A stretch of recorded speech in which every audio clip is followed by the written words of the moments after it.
மக்களுக்கு ஏதாவது ஒரு செய்தி இன்னைக்கு யோசிச்சு பாருங்களேன். இன்ஸ்டாகிராமின் மூலமாக எவ்வளவு பேர் பாதிக்கப்படுறாங்க.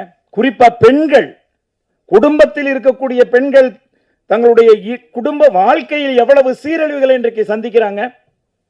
இந்த இணையதளங்களின் மூலமாக எவ்வளவு மர்டர்ஸ், எவ்வளவு கொலைகள் இன்றைக்கு நடந்து கொண்டிருக்கிறது.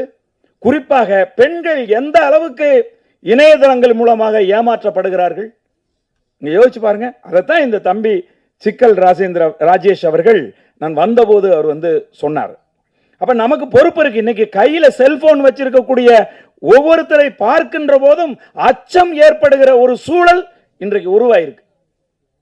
நம்முடைய பிள்ளைகள் இன்றைக்கு செல்போனை வச்சிருக்காங்க.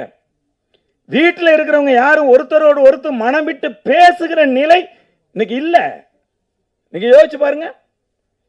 நம்ம குழந்தைகளோடு நம்ம மனதை விட்டு உட்கார வச்சு சோபால உட்கார வச்சு ஒரு 10 நிமிஷம் பேச முடியுதா? நம்ம பேசிக்கிட்டே இருப்போம், போனை நோண்டிக்கிட்டே இருப்பான். அப்ப இந்த இணையதளத்துக்கு அடிமையாகி விட்டோம். நைட்டு 2 மணிக்கு போன் பண்ணாலும் ஒரே ரிங்கில் நண்பர்கள் எடுக்கிறாங்க. கவலைப்படவே தேவையில்லை. விடிய 3 மணிக்கு போன் பண்ணாலும் ஒரே ரிங்கில் நண்பர்கள் எடுக்கிறாங்க. என்ன காரணம்? யாரும் தூங்குறது இல்லை. என்னங்க, நான் சும்மா நீங்க முழிச்சிருக்கீங்களான்னு பாக்குறதுக்காக அடிச்சேன், இன்னும் தூங்கலையா? இல்ல தலைவா, ஷார்ட்ஸ் பார்த்துட்டு இருக்கேன் தலைவா அப்படிங்கிறாங்க. அப்போ இணையதளங்கள் இன்றைக்கு ஏற்படுத்துகிற இந்த பாதிப்பு இருக்கு பாருங்க, அதுதான் ஒட்டுமொத்தமாக சினிமா துறையவும் இன்னைக்கு ஒரு மிகப்பெரிய பாதிப்புக்கு ஏற்படுத்தி இருக்கு. திரையரங்குகள் இன்னைக்கு எல்லாம் திரையரங்குல படம் போடுறது அப்படிங்கிறது, அதுவும் சிறிய திரைப்படங்களை திரையரங்குக்கு கொண்டு வர்றது அப்படிங்கிறது பண விரயம் அப்படிங்கிறது மாதிரியான ஒரு சூழலை தான் இன்னைக்கு தமிழ் சினிமா ஏற்படுத்தி வச்சிருக்கு. தம்பி வீரா பேசும்போது சொன்னாங்க, ஆந்திராவில் சின்ன சின்ன திரைப்படங்கள் பெரிய பெரிய வெற்றிகள் அடையுது அப்படின்னு சொல்லி. அங்கெல்லாம் ஒரு ஒழுங்கு இருக்கு. தயாரிப்பாளர்களுக்கும் திரையரங்கு உரிமையாளர்களுக்கும் டிஸ்ட்ரிபியூட்டர்ஸுக்கும் நடுவில் ஒரு ஒழுங்கு இருக்கு அங்கெல்லாம்.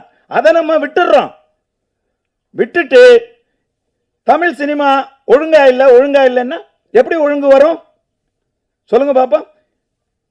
எத்தனையோ முறை இயக்குனர்கள் சங்கத்தில் இருந்து சென்று பேசியிருக்காங்க.